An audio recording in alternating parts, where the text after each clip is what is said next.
and I'm citizen Jones Hussein.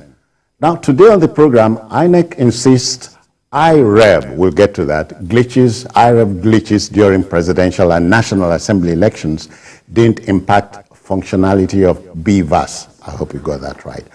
But let me report I'm hanging out with Babajide Kolade Otitoju, BKO. I greet you, Jide. Good evening. Good evening, citizen. Yeah, we also have Adekunle Yusuf joining us. Adekunle, I greet you too. Good evening. So the team is ready. I hope you are.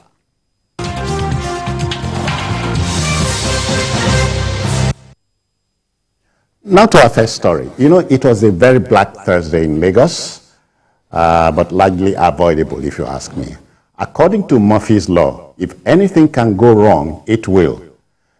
Every one of us, in one way or another, unwittingly contributed either directly or indirectly to the causes or prevention of accidents of Thursday. Survivors of the accident revealed that they begged the driver of the bus to wait for the train to pass, but he ignored their pleas. That passengers had to beg the bus driver to stop is hair-raising.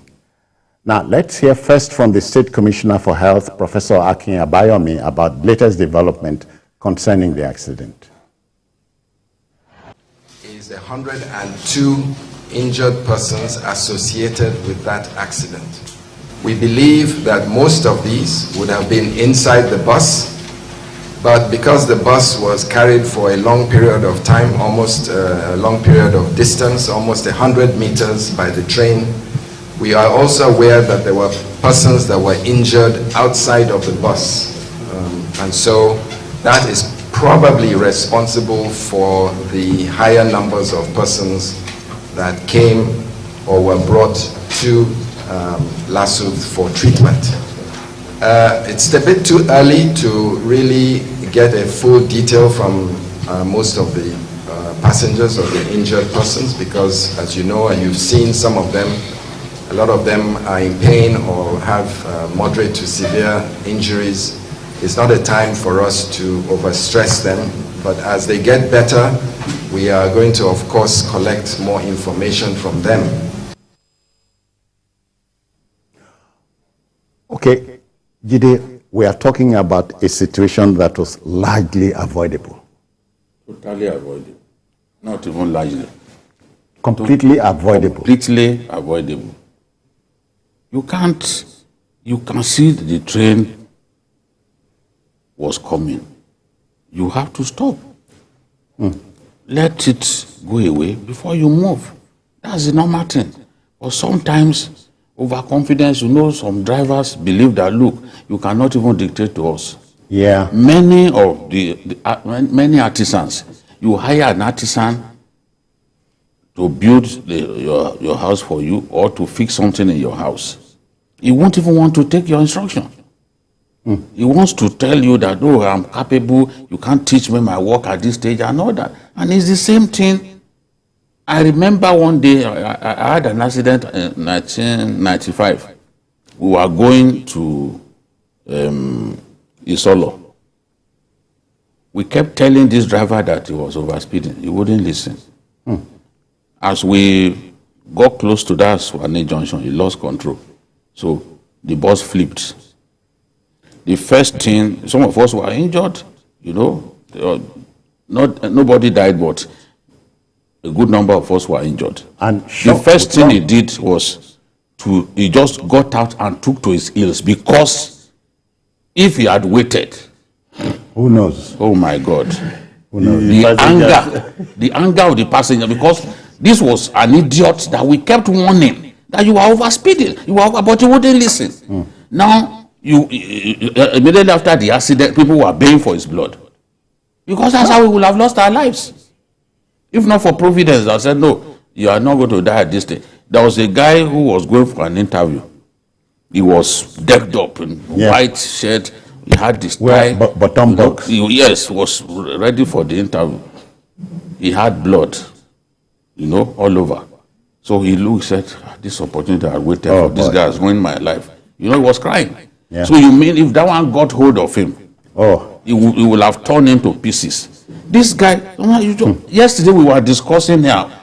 I said I was sure that that driver was the cause of this accident. Oh, yeah. Because he wanted to be overconfident. They say overskilled, and they kill monkey. Yeah. He wanted to show that he was. At the end of the day, you must first understand how this thing works. Once you get too close to the rail tracks, the train will magnet you, keep you right there. That's why they couldn't move an inch. And then look at when I heard the commissioner say that the train 100 meters pushed the bus up to 100 meters. You can imagine at the time when it was pushing them, people will have died several times. Again, the train was not speeding. I may be wrong, but I don't think it was speeding. If it was, it would have been a different story. Because I heard the driver escaped. He will escape. The thing was in the midsection of the truck, of the bus, that it rammed into. Yeah. So definitely, if we do our investigation, the people who are fatally injured will be the people who face the direct impact. Yes. Yeah. But, as the driver, we will easily find a way to jump down and run away. Particularly, we see these things almost every day, but essentially, many accidents, not all, are avoidable. Yes. Just take a look at the way public service drivers, those who are in government, service, the drivers, look at the way they drive. You will see the true meaning of recklessness, impunity. They go anywhere, and the truth is that police, LASMA, other security agents don't ask them questions. Don't bother to. It's you and I that they always, query that, oh, you cannot do this, you cannot do this. But those, because look at the vehicle, you could see it's Lagos State government. Yeah. So who is the last man that will not say, oh, you can't pass it? No, you can't do that. You understand my point? That, has put that thing in their mind that they are above the law. Wherever the driver might be, I'm wondering if he is able to appreciate the carnage. No, it is what is in you that, plays out all the time. Okay, from people that were there, they said other vehicles were waiting. It was like, I can go now. And from what we had, eyewitnesses, they said, you see, when the train is approaching a level junction like that, then it will be blaring its own, and you'll be hearing from long distance. You also drive, so it's something that has happened many, many times. And if anybody is caught in that loop, believe me, there is no one that can be blamed except the driver. You are just too reckless, and you put people in the harm's way. Look at that train. It's not the fast train. Maybe we see them every day. Those that are in the hospital now, many of them may not be in that bus. This kind of train, you see many people hanging, see many people sitting on that. You get my point? So those ones, there's nothing to talk about. They know they will be in this. Oh boy. Because immediately the thing happened, many of them will fall down, many of them will.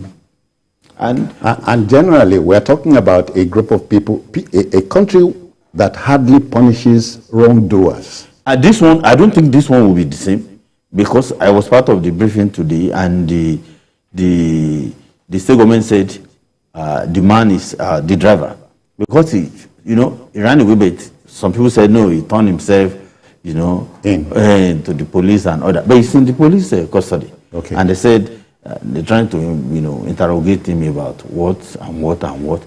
But from what we find out, even in the state, secretariat, you see some people who said 2 days ago, 3 days ago, this same driver, he took them to so, and they were complaining, they were warning, they were. I think they even need to take a second look at some of the people they hire to drive these buses. Yeah, that's it. There are rapists among them. there are robbers amongst them. You remember the Bamishe story? Yes. There are all kinds of people. Look at this one now. Look at this one.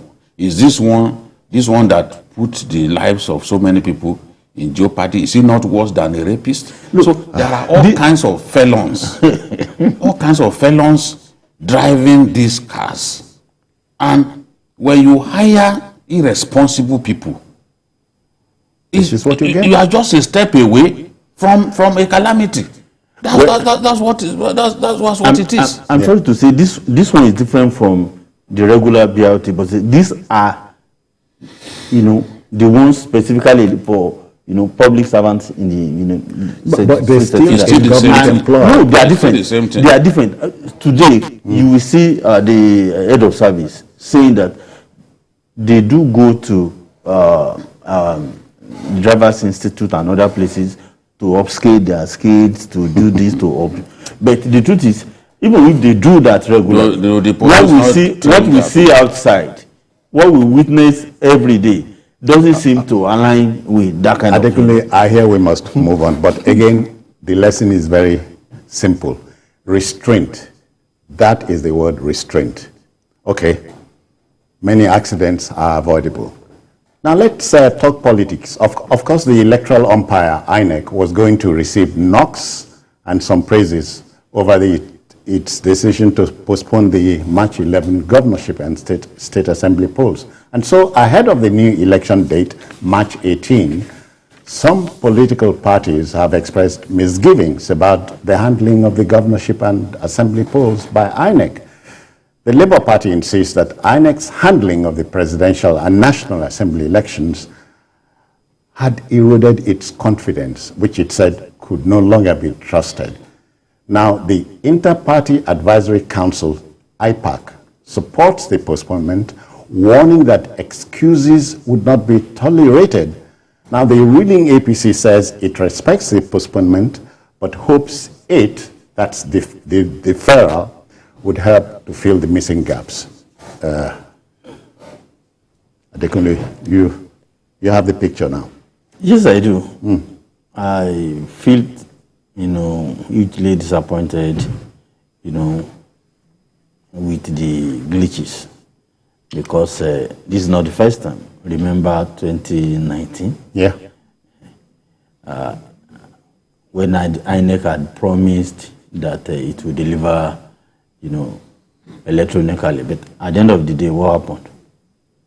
They say server they went down, server this, server that, and when you follow that up to the election petition that stemmed from, you will see that INEC was running from pillar to post, trying to convince the courts that they actually didn't use the server, and they actually, as if everything depended on the server. So now, I felt that by this year's election, whatever the problems were in 2019 would have been perfected. That's it. And when you listen to the professor, you want to be confident that Nigeria will clap for this, commission. And I was one of them. I was so glad that now we'll be going the right direction. Yeah. And when the election started, I was still happy. But when it came to the collation process, then it started saying some people wanted to hijack this from China, from Russia, from all these things should have been well taken care of, because look at the budget of INEC. No country will vote such humongous sum of money for any agency and reap excuses at the end of the day. Right, that's it. That's not the right thing to do. Did you see this coming? I had my fears about the electronic transmission of results. I had my fears because, look, even Russia and America, they are involved in cyber warfare against one another. It's a big problem. Remember Obamacare, how the portal crashed at some point. And these are advanced countries of the world. I was wondering whether we had enough safeguards to ensure that everything went smoothly. Beavers had been used to transmit results during off-season elections. Yeah. We had not used it for a general election like this. What I could see from what happened was that the usual stress tests, integrity tests that should have been conducted were not conducted.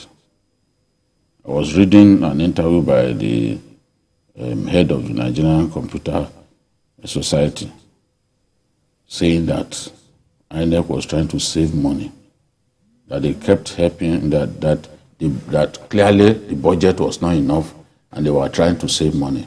There were people that they could have used that could have helped them.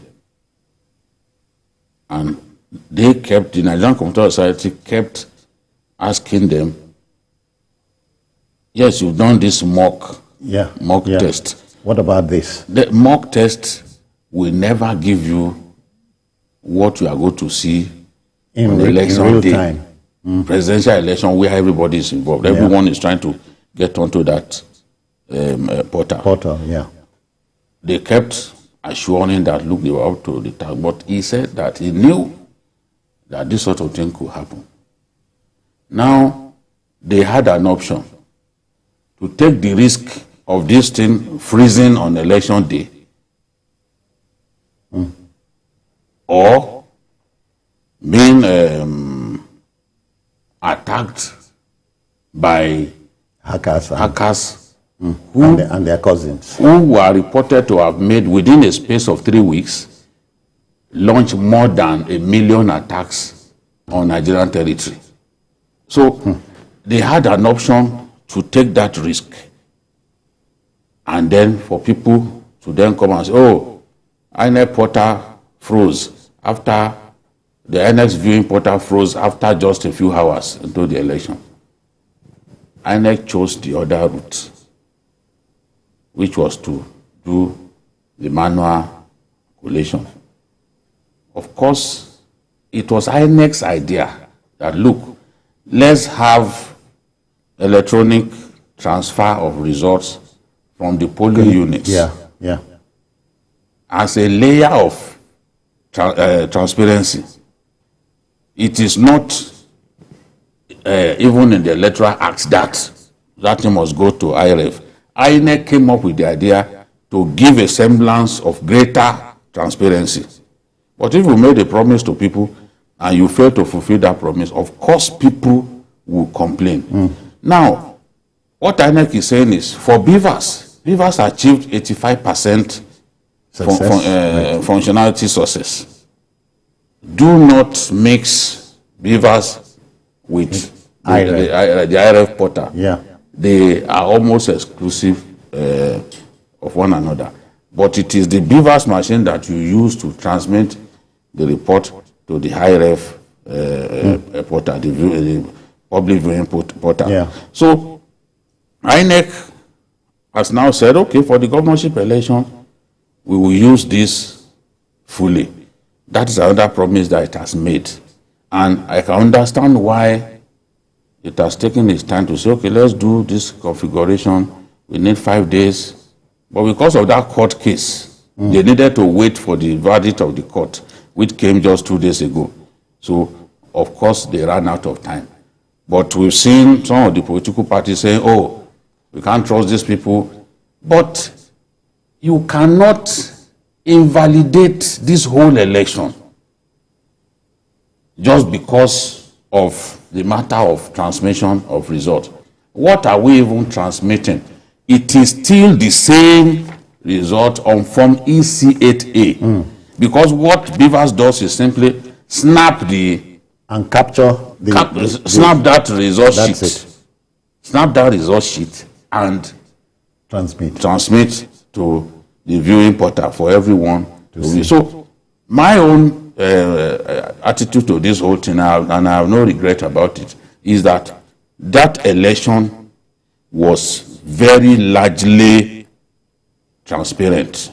Beyond the glitches that came and the inability to transmit, the election was largely peaceful in many parts of the country and reflected the desires of our people. An election in which 20 state governors could not deliver their states. APC alone lost 12 states. Just one party lost 12 states. We had never had an election like that. And if somebody from nowhere could emerge and then defeat a sitting governor, somebody who used to be an aide to the governor, defeated Governor Tom in Benue, it means the era of governors simply collecting the result and saying, look, give me so number of votes here. That era is gone. Yeah. Now what we must struggle, and I'm surprised that people are not focusing on that, all these parties that are making so much noise about this election. The new trick to rig, it's not entirely new, but it was used in this election in many places, is vote suppression, whereby where you are strong, you get thugs to ensure that your opponent cannot challenge you. That's it. They stop people from getting to the polling centers so that only their people can dominate the voting. We saw that happen in many places where, for example, you could see that you will lose by a huge margin.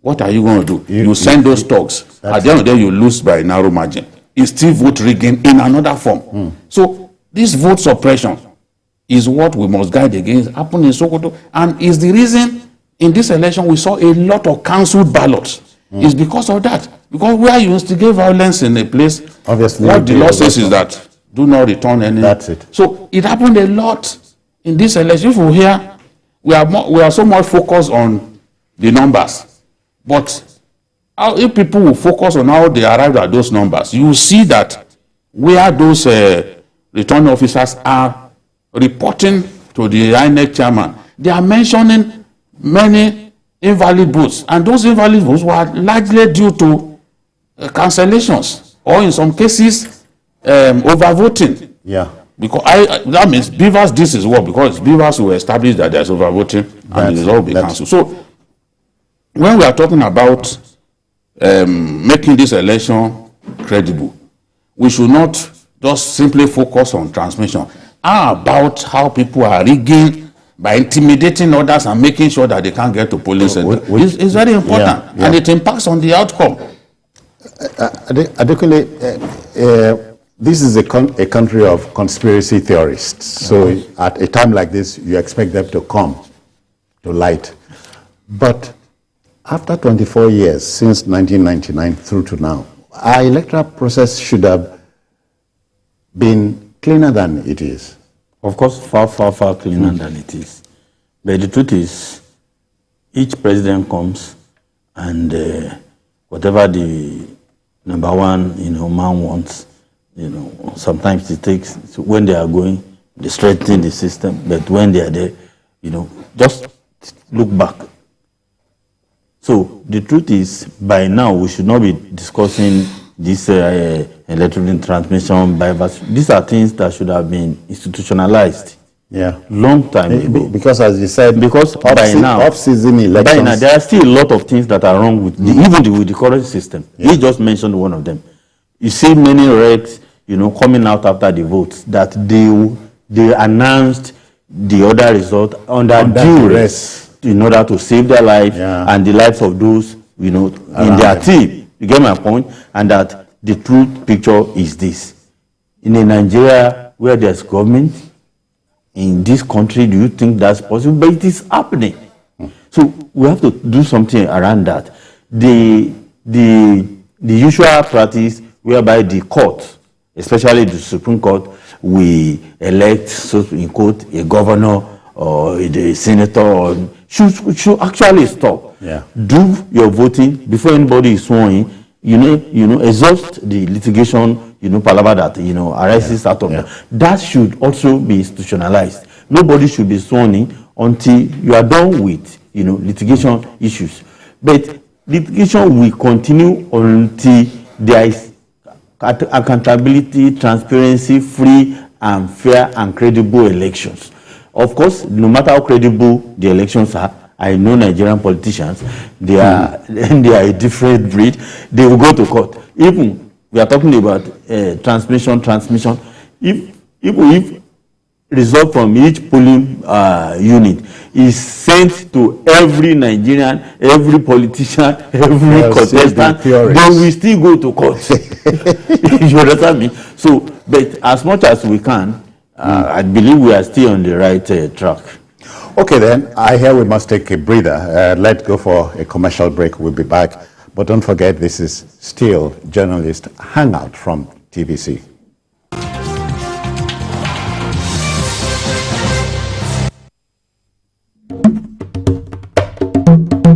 What is really happening in Akamata market?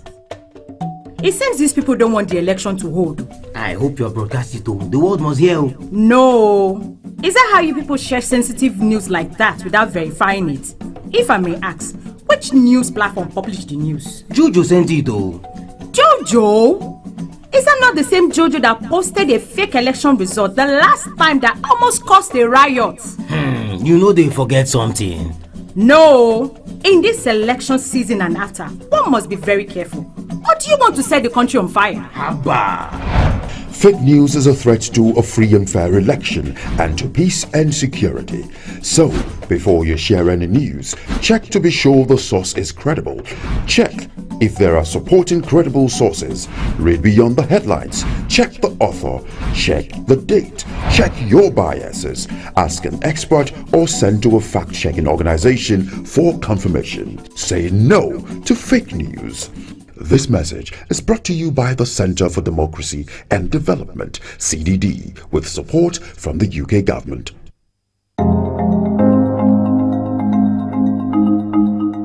Another important milestone of this administration is the infrastructural development of the Abuja Light Rail. When we came in 2015, about 52% of the project was done. We pushed it to 100%, and this is the Abuja Metro Station. These are some of the bridges during the construction. This is some of the construction in the satellite towns. And many of you might want to wonder why is the Abuja Light Rail not working.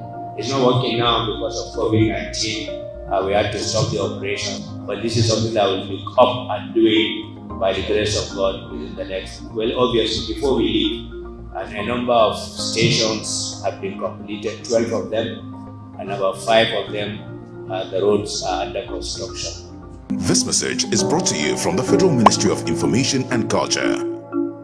Good afternoon, sir. Please, I need a room to rent in your house. Okay, where do you work? I'm the nurse. That means you won't owe me rent. Congratulations, young lady. You have yourself a house. Well, thank you so much, sir. So, how much is the rent? 90,000 naira. Oh, but wait, where are you from? I am from Akamata. Akamata what? Akamata in my house? If you know how you got into my house, please get out right away. My spirit and that of Akamata people don't have anything to do together. Sir, what have I done? Your people from Akamata are known for bad things. That is what they represent, and you can't live in my house. Just get out right away. What's going on? Leave my house, young lady. Yes, our differences extend to our languages, culture, food, and even belief. But we are bound together by the cord of love. With one heart, with one voice, we will make Nigeria a hub of greatness, a place where the people live as one. This message is brought to you from the Center for Democracy and Development, CDD, with support from the UK government.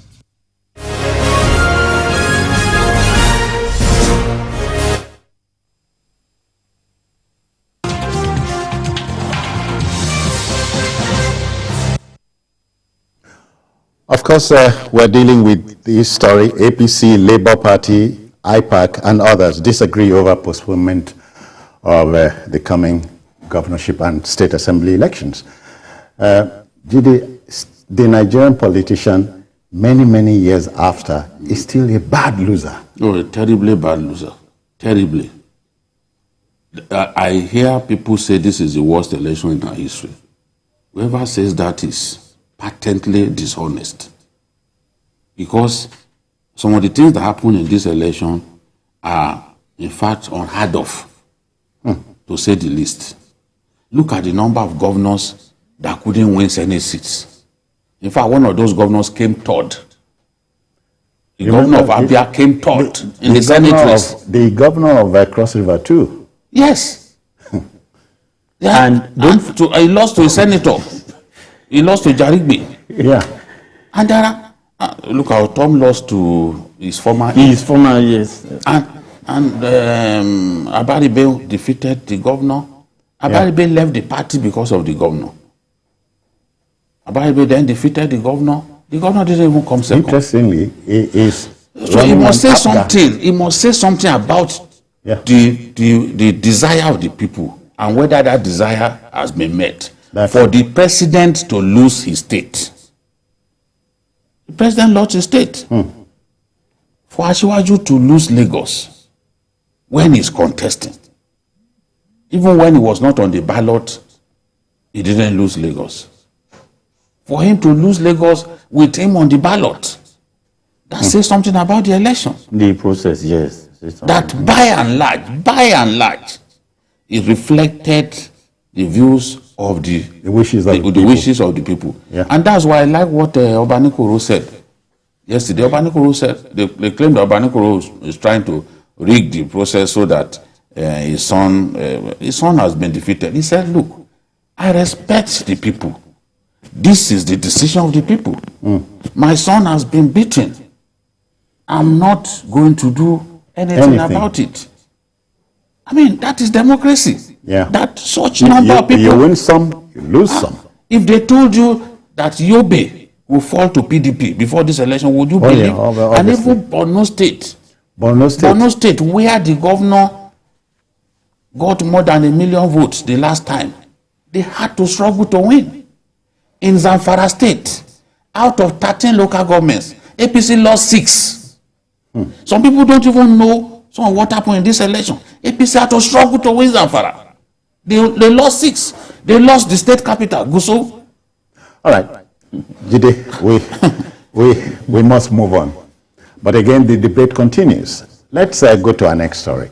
You know, the Independent National Electoral Commission, INEC, has dismissed concerns that the technical downtime experienced with its results viewing portal, that's the IREV we just talked about, in the penultimate Saturday's presidential and National Assembly elections, impacted negatively on the functionality of the bimodal voter accreditation system, BVAS. As far as INEC is concerned, both technologies are almost mutually exclusive. Perhaps the only point of convergence where they meet is the issue of the BVAS transmitting election results at the end of polls. And it begs the question, Jide, are Nigerians ever trusting of anything at all? You know, during the Second Republic, politicians having lost the election were the ones calling the military to come and take over. Politicians have a history of inviting the military to come and take over once they've lost election. Terribly bad losers. Oh yeah. It flows in the blood of a lot of these politicians. Devious individuals. I no go agree. They no. Somebody well beaten is bloodied in the mouth. Is gasping for breath. But just like a wrestler, almost at the point of death, holding on to your legs, but refusing to surrender. To concede. That's the way they are. They won't tell you. And you know, some of it is not because they for some of them, it's people outside who will say, no, don't give up. No, don't agree. They prefer to spend all that money on lawyers. You've been well beaten. Thank God. Wait for another time. Yeah. After all, a certain Abraham Lincoln, the 15th president of the US, you know how many times he contested? He believed that one day he will win. The Nigerian politician thinks that even if it's his first election, he must win. Yeah. He thinks he must win. And when he doesn't win, because he has seen the judiciary give judgment to unlikely politicians, he thinks that the judiciary could give what does not belong to him. So you see him, rather than spend his money on productive things, he will rather go and waste it on lawyers. Yeah. So those lawyers will tell, no, you can win. Lawyers will even go against rationality sometimes to file frivolous cases before the courts. And at the end of the day, he will waste his time. He will still not win. Bad losers dominate the tribe of Nigerian politicians. This is what I see. Some of them, when you even advise them that just accept it, you cannot, this is a waste of time. They will not listen. You're considered a bad man. So now this is the same thing we are seeing, an attempt to bring down the roof, make it look like the exercise we had the last time was the worst in our history, and they are not looking at some of the salient facts that came out of this election. The loss by 20 governors of their states. They are not looking at enough. it. No, they are not interested. Enough. And all parties were affected. PDP lost a good number of its states. Look at what happened in Delta. Look at what happened in Delta. See the way Okoa. See what they did to him. See what happened even in the Northwest that the APC used to dominate. See how many states they lost. They lost Kaduna. People didn't see that coming. They lost Katsina. People didn't see that coming. But that's the beauty of democracy for you, that the people, you think that you've worked for the people, they are not impressed by your work, and they have a chance to say, yes, we don't want you. Adekunle, thankfully, I seem to agree with the late Professor Chinua Achebe. There was a country. There was a time when politics was appealing to young boys of the time. You know, the time of the Mbadiwes, the Awolows, and so on. But that our politics had descended gravely to this stage is benumbing. Even during the Awolows, politics was not perfect, and, it was not this volatile. And the politicians of that era too were not saints. You get my point? At least we witnessed some part of it. The politicians of that era were also not saints. But if you say we are plummeted to a terribly low, I think I will agree, and I will agree with that. But when you look at our politicians today, who talks about Jonathan? Today, it should be a model. He was always talking about it, that my ambition is not worth the life or blood of any Nigerian. That's it. But unlike most politicians in Nigeria who will say great things and do the evil things, Jonathan walked the talk. He didn't go to... You know, he said on election day, they were sending him evidence of rigging in some places. But that he just felt, look, did it really matter? Underage voting and others. They were sending it to, they didn't want him to concede. So what he considered, he didn't even let them finish the tabulation. He said, come on, took his phone, called Buhari and congratulated him. And left the space. And he didn't go to any tribunal. You get my point? I've met big guys in the political space. Reasons they go to the tribunal, they said to keep the party supporters, intact. I said, you don't mean it? They said it's one of the major reasons that most times they know that they've lost. But they let party supporters to give them that the reason that you have to wait 4 years, that immediately majority of them will take the backs, they will run away. And it's so crazy that this is the time where politics has become a full-time venture in Nigeria. That is what it is now. So you now realize that most of them, including those who lost, fair and score, that nobody rigged them out. They knew in their heart that they lost. But they will come on with frivolous excuses, and they will say, we're going to court, we will retrieve our mandate, they will be rubbishing the winner.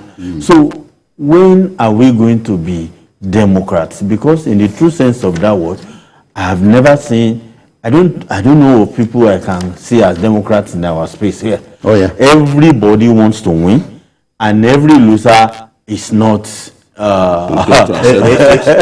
it's like so now we have a Jonathan that nobody is talking about. All right, Adekunle, we must take. Patrick is reaching us from Port Harcourt. Pat, good evening to you. How are you? Good evening. Welcome. Good evening. Yeah. Let's go. Honestly, You are a man most people are looking up to, and I expect you to be very objective when you are making your analysis, so that you don't lose your fan. The moves of the nation is thanks, not because of the election. People are not complaining who lost or whether they are bad losers. Whether the whole governors in Nigeria lost. Hear what Peter Obi said. He that must answer His Excellency must ride on the pride of excellence. Let's listen to him. Yeah. Let me hear what he has to say. Pat, are you there? Patrick, Okay, I I'm lost listening. in Lagos. Then one in Rivers that I am, where people went under the rain and all manner of things. The process is faulty, lacking credibility, lacking fairness, lacking transparency. We have to face the truth. That's what people are talking about. Is it everywhere? Oh, listen, Patrick, is it everywhere that... we're not saying everywhere, we're saying transparency. Is it in the majority of the polling centers? Listen, you are the same person talking about senators, House of Rep and whatever. They transmitted the results. Why was it finding it difficult to transmit? You won't even allow me to make my point. Why were they finding it difficult to transmit presidential results? That's what people are saying. Okay. Why didn't you complete the exercise so that people can now see? They said they taught us in law. Justice should not just be done. But to see Patrick, you have made your point. You have made your point. But again, he's entitled to his opinion. But again, people must also talk about a right, a freedom of thought, not just a freedom of expression. Are we thinking? Even for a lot of them, as far as they are concerned, when I say that they should not rubbish the entire process, they've come to the conclusion that I'm biased. You see, one-track reasoning, that, it means that it's biased. And I asked the question, I said, are you saying, when you are saying the process was fraught with irregularity, I said, across the country, the people in the north, for example, those numerous states in the north, there are more states in the north than the south. How come we are not hearing all of these complaints from that side? It means the people defeated there have already accepted it, that yes, they were well defeated. You cannot, because of some things that happened in Rivers or that happened in Lagos, then give us the feeling that the whole exercise was bad. It doesn't matter if I'm the only one saying this. I'm not in a popularity competition. People tell me, Jide, you lose your fans. So as long as I know that I'm on the side of the truth, this is the way I do my things. When Magu had this problem, I was literally the only person supporting him. Everybody abandoned me. Says, yeah, you are putting your image on the line. Yeah. But I knew the man was not guilty, and I've been vindicated. So this is the thing. Nobody is saying there was no irregularities. If you listen to me, I said people were being intimidated and stopped from voting. Is that not irregularity? Have I not admitted that it happened in many places? It did. So, but you cannot rubbish our election just because of the matter of transmission. And this transmission that we are talking about, it is still something that is manually filled that you transmit. Maybe now, they have uploaded more than 90% of the results. Now, people will be able to see where there are, where what came from the polling centers contradicted what was uploaded. And then in court, they can take such matters before the court and say, see, we scored so here, but this is what was from uploaded. And the courts will do justice. So this is the thing. We don't need to heat up the polity because we had irregularities in a few places. And we never agree with anyone who wants me to believe that this whole election was characterized by just because you have issues in Port Harcourt or you have issues in Lagos. No. Kule, our politicians, even the last caller will agree, have become Machiavellian, win by all and every. Let me quickly add something before it says, Labour Party supporters have been saying he won 19 states. Dubawa is a company that exposes fake news. Dubawa came out yesterday to say, no, you didn't win 19 states. Because if it goes on like that, everybody will start saying, Labour actually won 19 states, but they were robbed. Dubawa. And if you Google, you see they come out to say, no, Labour Party, you didn't win 19 states. All right. Let's go on this commercial break. We'll be back. Please stay with us.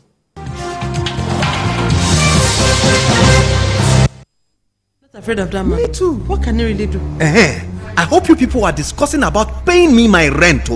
Oga landlord, calm down. We are discussing about the upcoming elections. Nonsense. Don't tell me to calm down. Your mates are at the Akamata Community Square selling their votes for 5,000 naira. But you are here doing what I don't know. Oga landlord, do you know that 5,000 naira spread over the next 4 years is just 4 naira per day? Is this what we should sell our votes for? God forbid. Oga landlord, wise up. We must vote in the right people this time, instead of selling our votes to people who have nothing good to offer our community. That one is your business. You ladies better go and collect yours, if that will help you gather my rent at the end of the month. Do not listen to people like this landlord. Election is not a business venture. It is your civic duty to your country to help elect the right leaders who will create a better life for you and a great future for your children. Do not sell your future. Do not sell your vote. This message is brought to you by the Center for Democracy and Development, CDD, with support from the MacArthur Foundation. My name is Fred Jeremy Pats. I'm one of. After that, we upload everything through nets. At the end of it now, they shortlisted me. So I went for physical verification. After that, they are now giving me the posting. They post me to my primary assignment, ETC. My brother, my sister, do you know that winning an election is not only about getting the majority vote? For that your candidate to be declared winner of the election, he or she must secure 25% of the vote in 2/3 of all states plus the FCT to be president, and 25% of the vote in 2/3 of all local governments of a state to be governor. This is constitutional, and every presidential candidate has had to pass this threshold. Even governors have had to make this mark to get elected in their states. We live in one country with different languages, religions, and ethnic groups. This is why it is not enough to have only northern votes, or southern votes, or eastern votes, or western votes. The only way to get elected as president or governor is by gaining enough support across the country and states. Let us make sure that we know now, so that we don't cause an issue tomorrow. This message is brought to you by the Center for Democracy and Development, CDD, with support from the Foreign Commonwealth and Development Office, FCDO.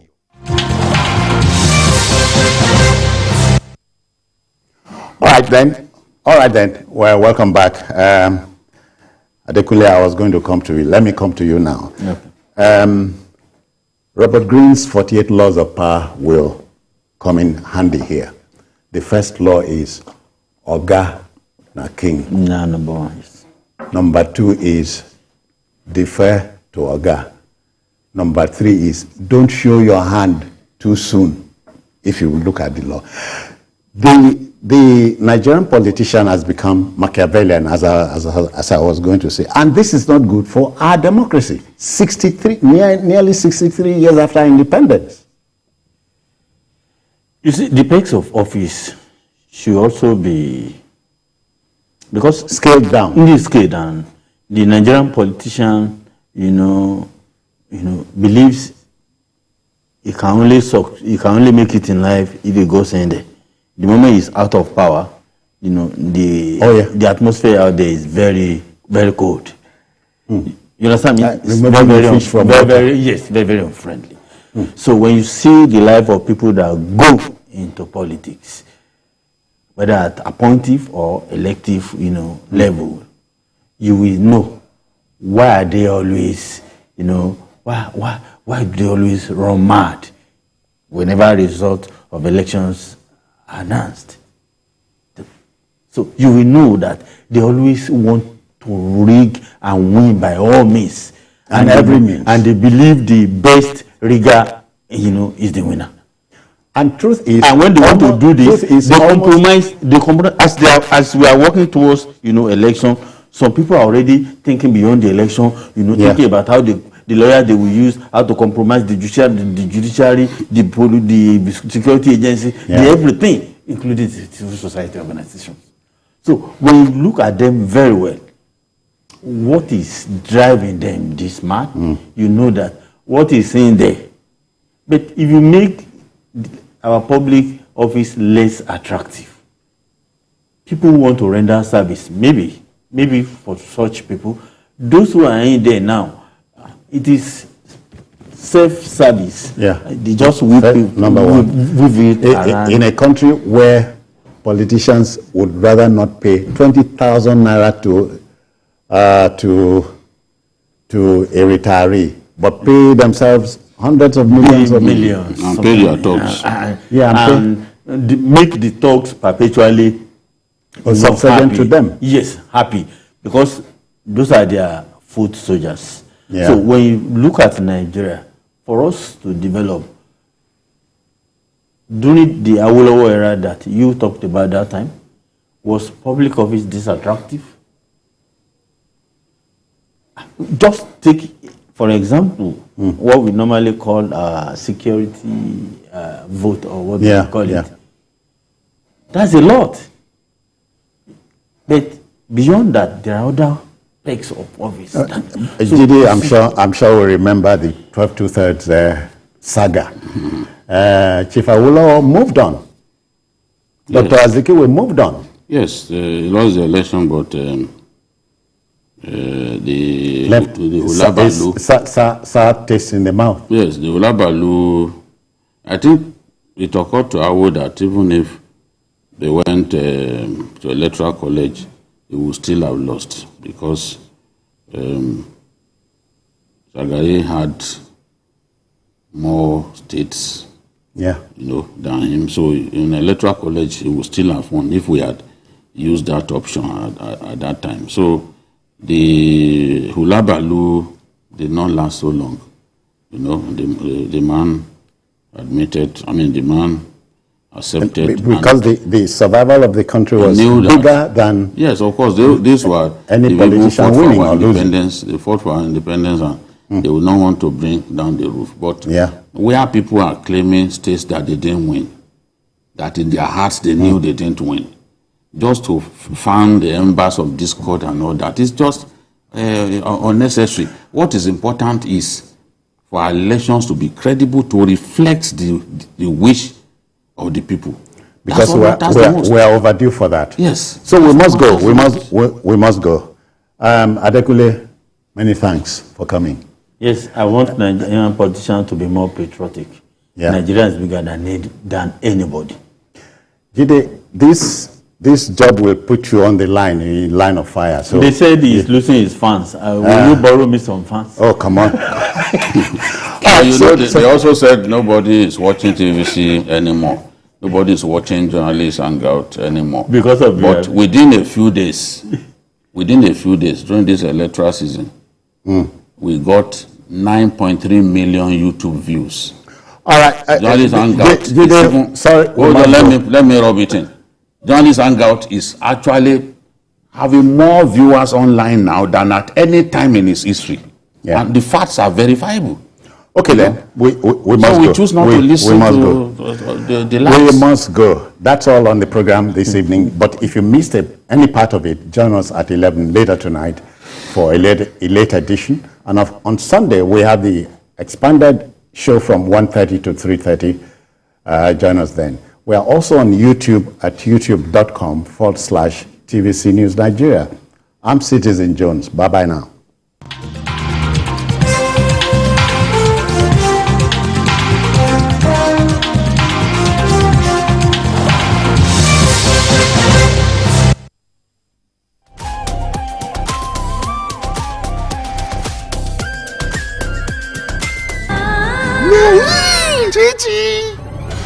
Ovi, you and Sue every time?